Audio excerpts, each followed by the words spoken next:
এটার উপরে তো উপরে এটার উপরে আরেকটা রাজ্যের জনপ্রিয় মানুষ জনপ্রিয় মন্ত্রী শ্রদ্ধেয় কৃষ্ণচন্দ্র চৌধুরী স্যারের হাত ধরে মহৎ অনুষ্ঠান তুলে তুলতে গিয়ে কৃষিক্ষেত্রে আপনারা সঠিকভাবে ফসল ফলাতে আপনারা সক্ষম হননি। আমাদের এগ্রিকালচার ডিপার্টমেন্ট রয়েছে,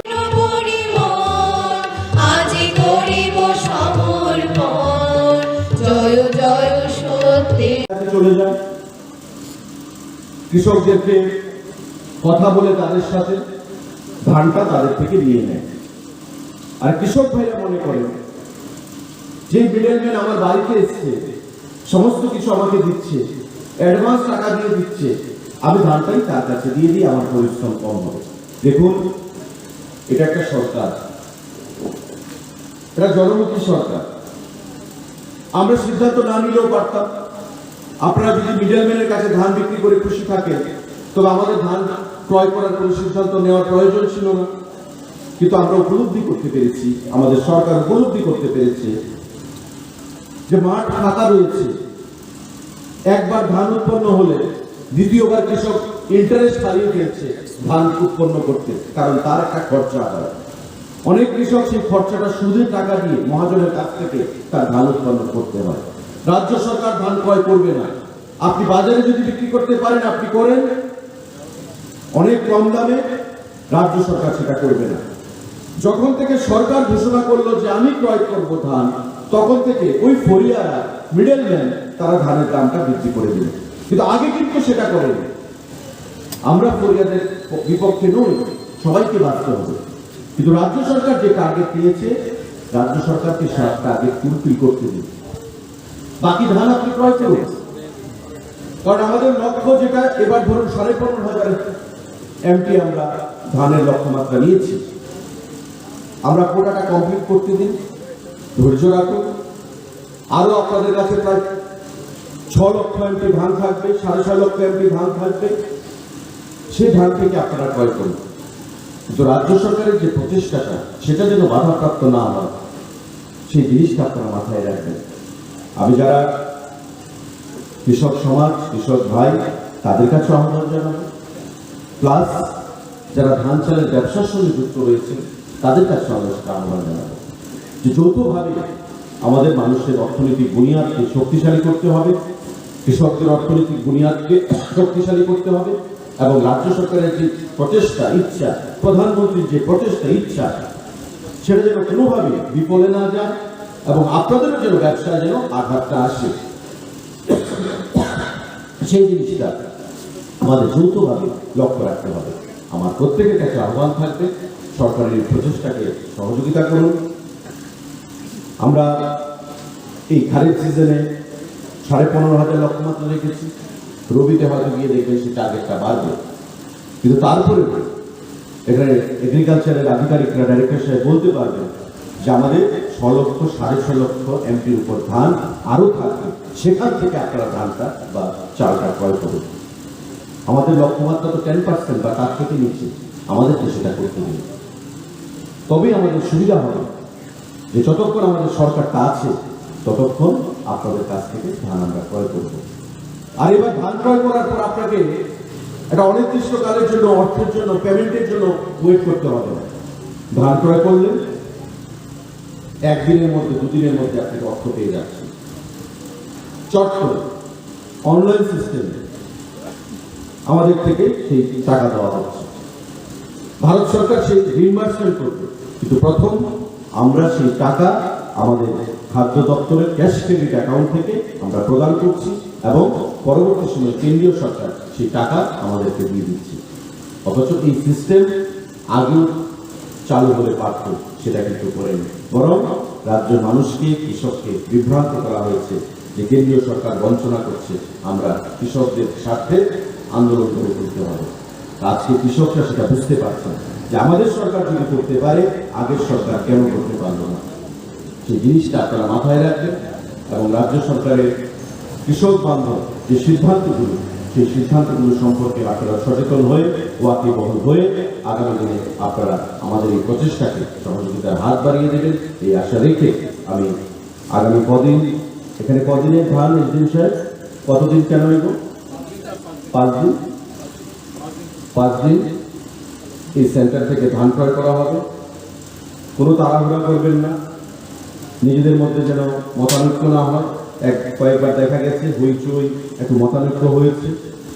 খাদ্য দপ্তর, কৃষি দপ্তর, এসডিএম, ব্লক সমিতি, পৌর পরিষদ প্রত্যেকে আপনাদেরকে সহযোগিতা করবে। আধিকারিকরা আছেন, স্টাফরা আছেন, তারা সহযোগিতা করবে। প্রয়োজনে ডেট বাড়ানো হবে সেটা নিয়ে ভাববেন না। যেমন দক্ষিণ জেলায় রিকুইজিশন এসছে যে আমাদের 2 দিন বৃদ্ধি করুন, আমাদের কাছে প্রচুর ধান আসছে, আমরা 2 দিন বৃদ্ধি করে দিয়েছি সাবরুমে এবং জুলাইবাড়িতে। এখানেও যদি মনে হয় যে আমার ধান আরো রয়ে গেছে, 1 কেজি ধানও যেন কৃষকের কাছে না থাকে, সেটা আমরা আপনাদেরকে সেখানে বন্দোবস্ত করব। কিন্তু কোথাও কৃষক যেন ধান নিয়ে না ফেরত যায় সেই জিনিসটা আমরা লক্ষ্য রাখবো। আপনাদেরকেও সেটা সহযোগিতা করতে হবে। প্রয়োজনে ডেট বৃদ্ধি করে দেবো, কিন্তু তাড়াহুড়া নয়, আরামসে আস্তে ধীরে আপনারা ধান বিক্রি করবেন। যারা খাদ্য দপ্তরের আধিকারিকরা আছেন, কৃষি দপ্তরের সঙ্গে কাজ করছেন, এসডিও অফিসের স্টাফ রয়েছে, প্রত্যেককে আমি আহ্বান জানাবো কৃষকদের সঙ্গে ভালো ব্যবহার করে তাদেরকে ধান যে বিক্রয় তাতে আরো উৎসাহ প্রদান করুন, যাতে করে আরো ধান বৃদ্ধি পায় এবং আগামী দিনে আমাদের টার্গেট সেটা যেন আমরা এসে করতে পারি। সবাইকে নমস্কার জানাই, ভালো থাকবেন, সুস্থ থাকবেন সবাইকে। অনুষ্ঠানে তারই প্রচেষ্টা। আমি বক্তব্য দীর্ঘায়িত করব না, আমি শুধু অনুরোধ করব যে সমস্ত কৃষকরা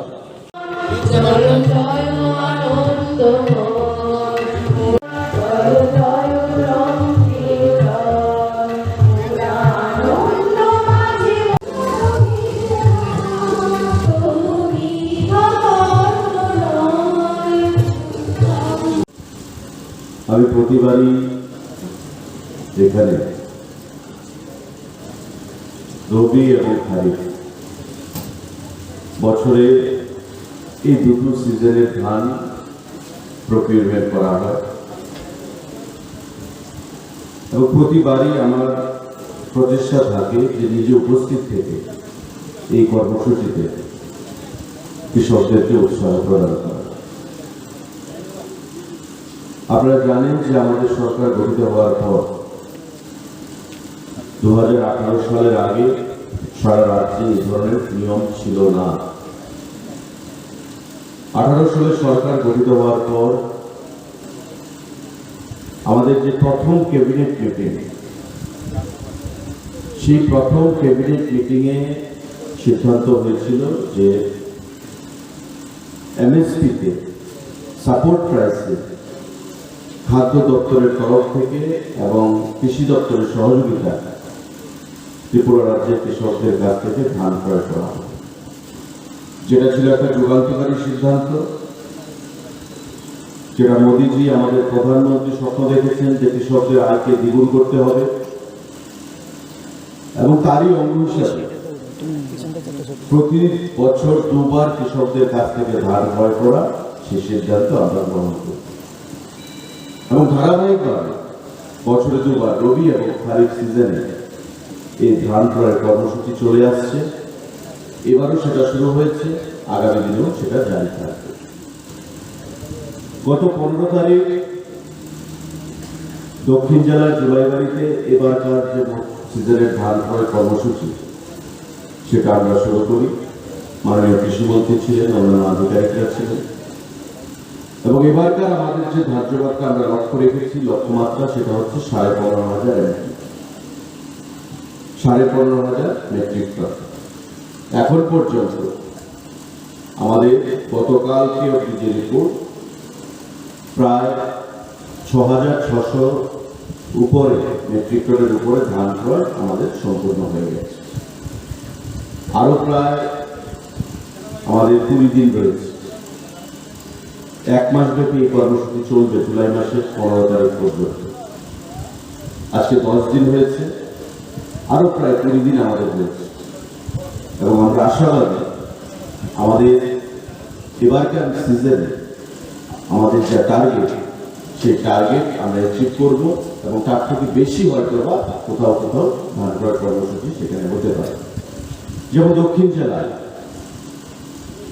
যে টাইম আমরা স্থির করেছিলাম তার থেকে কিন্তু ডেট আরো বাড়িয়ে দেওয়া হয়েছে। গতকাল সে দুটো ডেট শেষ হয়েছে। অর্থাৎ কৃষকরা ধান নিয়ে আসছে, প্রতিদিন যে পরিমাণ কৃষক আসছে সে পরিমাণ ধান গ্রহণ করা যাচ্ছে না, তাই আরো সময় বাড়াতে হয়েছে। তো এটা লক্ষণ যে আগামী 20 তারিখ 15 তারিখ জুলাই মাসের পর্যন্ত যে টাইম আমরা ধার্য মাত্রা রেখেছি তাতে এখন পর্যন্ত 6,500 এমপি ধান আমাদের হাতে চলে এসছে। অর্থাৎ 15,000 15,500 যে টার্গেট, সেই টার্গেট থেকে হয়তো বা আমরা আরো এগিয়ে যাব। এটা আমাদের লক্ষ্যমাত্রা ধার্য মাত্রা রেখেছি। এবং আপনারা জানলে নিশ্চয়ই খুশি হবে, যেটা আমাদের পূর্ববর্তী বক্তারা বলছিলেন যে এবার 21 টাকা 83 পয়সা রেটে কেনা হচ্ছে প্রতি কেজি, সেটাকে বৃদ্ধি করে 23 টাকা করা হচ্ছে, যেটা আমাদের প্রধানমন্ত্রী আমাদের সরকার এবার গঠন হওয়ার পর যুগান্তকারী সিদ্ধান্ত গ্রহণ করেছে।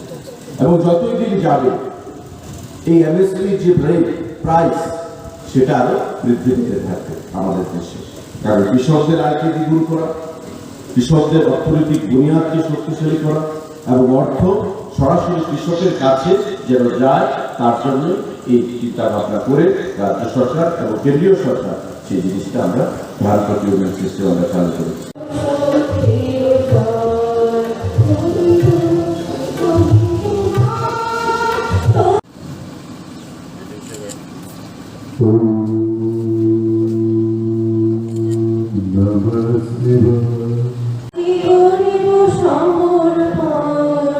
জয় জয় সত্যের জয়।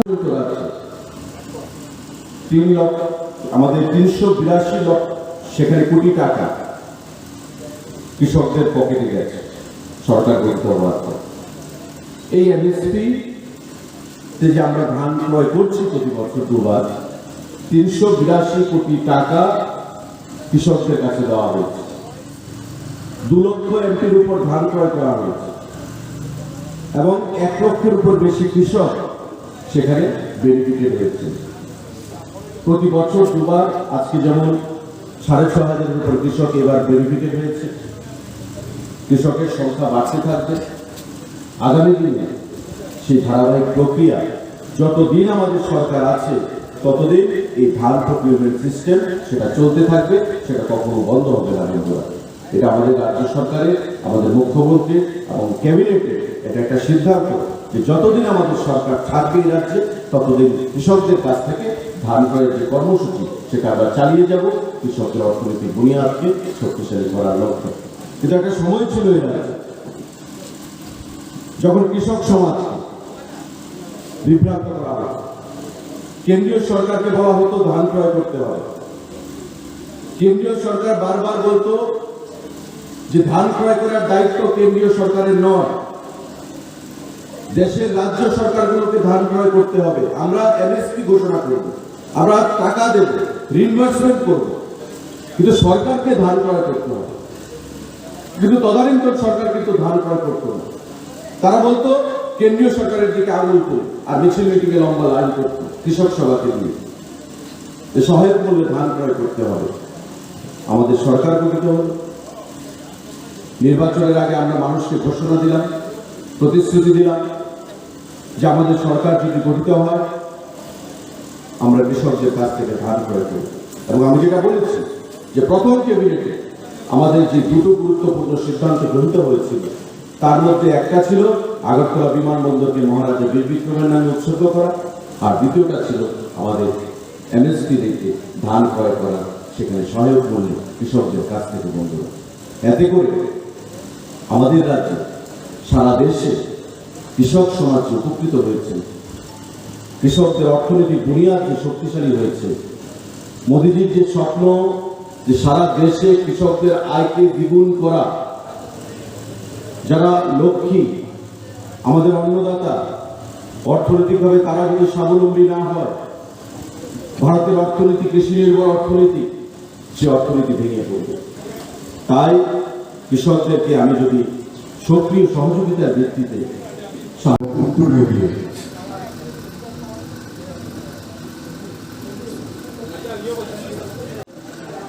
খাদ্য পরিবহন বর্জন দপ্তরের সচিব শ্রী সুরঞ্জন চৌধুরী স্যারকে পুষ্পস্তবক দপ্তরের উদ্যোগে কৃষকদের উন্নয়নে ন্যূনতম সহায়ক মূল্যে ধান ক্রয় করার কর্মসূচি।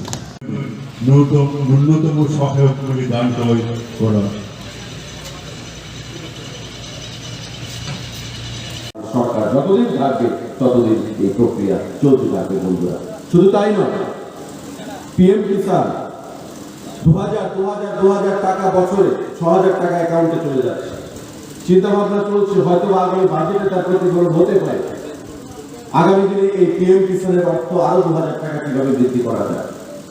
শুধু 3 বার নয়, আরো একবার 4 বার বছরে এই টাকা কিভাবে প্রদান করা যায়, আরো 2000 টাকা কি করে বৃদ্ধি করা যায়।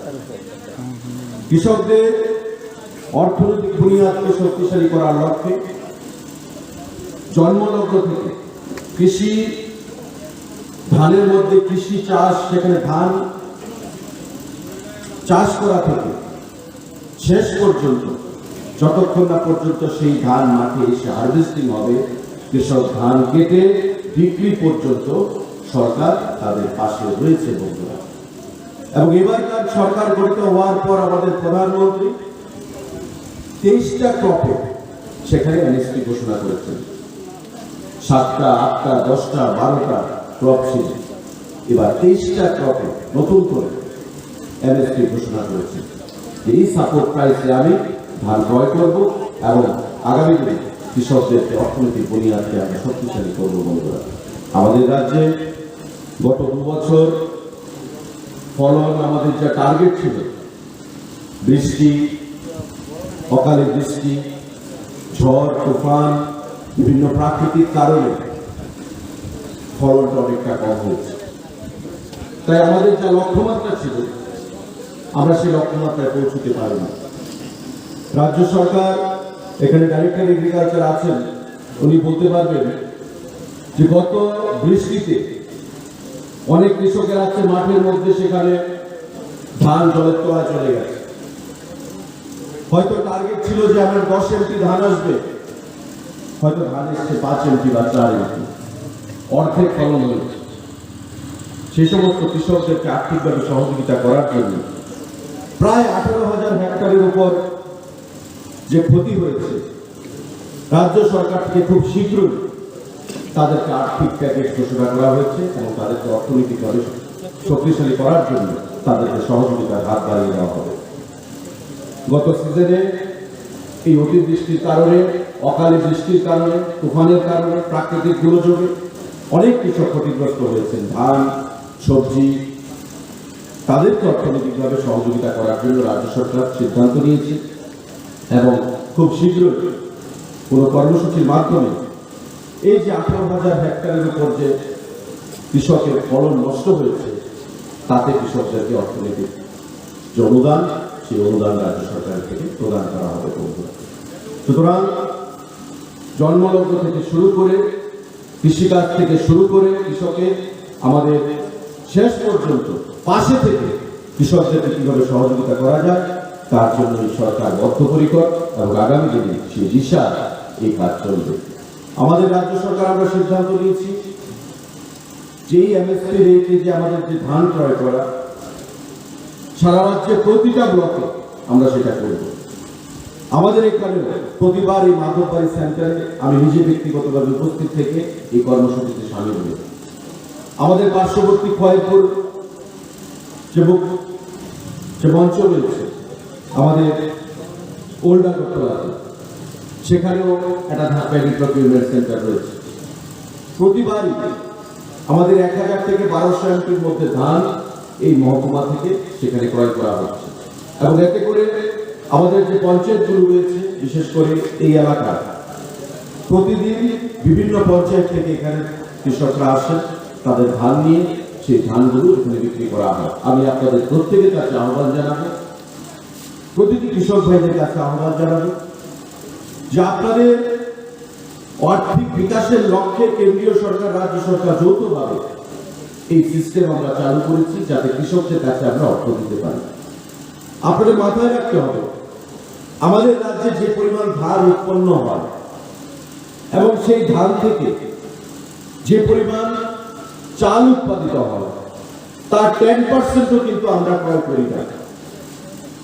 সারা রাজ্যে রবি এবং খারিফ সিজনে দুবার যে পরিমাণ ধান উৎপন্ন হয় এবং ধান থেকে যে পরিমাণ চাল সেখানে তৈরি হয় তার 10%ও কিন্তু আমরা প্যাডি প্রকিউর করি না।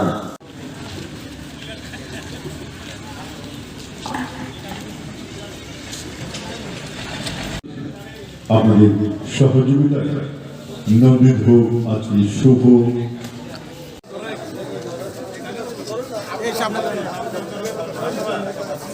এদিকে না আরে